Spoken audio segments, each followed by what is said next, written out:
سبق نمبر 20 کے تیسرے سیگمنٹ تجوید و قرات۔ آج اس میں ہم تشدید، منتخب قرآنی الفاظ، یہ نورانی قاعدے اور تجوید و قرات کے اصول و ضوابط، ان دونوں کا بنیادی مقصد یہ ہے کہ قرآن پاک کے حروف، کلمات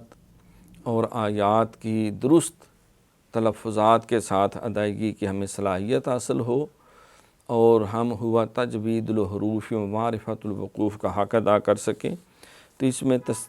تشدید کی مشق کے لیے برزہ برز، یہ جس پہ بھی شد آتی ہے تو اس کو 2 دفعہ پڑھا جاتا ہے، اہتمام سے پڑھنا، برز، حسیل حسیل، صدق صدق، عدد عدد، قدر قدر، کذب کذب، یہ سیٹی نہیں معنی، ضو بھی نہیں پڑھنا، زوئیں جسے کہتے ہیں، قذب، ضاد بھی نہیں پڑھنا، ضاد جو ہے، کذب کذب، نرمی سے، نعم نعم، یظن یظن، یحض یحض، جنت جنہ، ذرۃ ذرہ، یہ زال نرمی سے ہے، را پر ہے، ذرہ، قوۃ قوہ، قرۃ کرہ، سعیرت، قدمت، کذبت، زوجت، سجرت، فجرت، سیرت، ثجاجا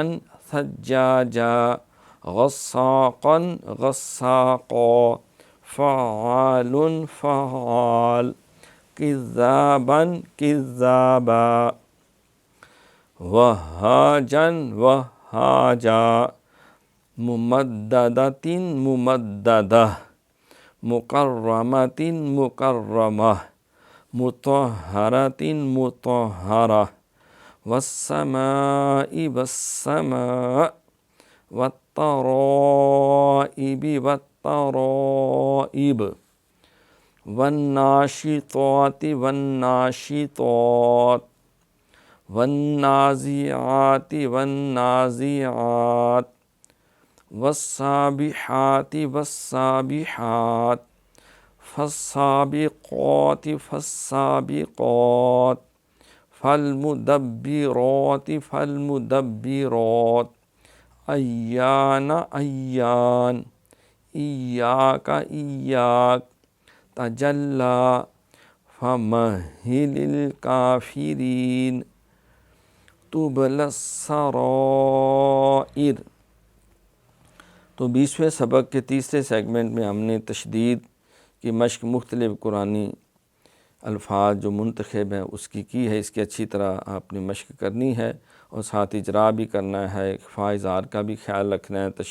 تشدید کو صحیح پڑھنے کی بھی اوپر توجہ رکھنی ہے۔ تو اب ہم پروگرام کے آخری حصہ 30ویں پارے کی چھوٹی صورتوں کی طرف چلتے ہیں۔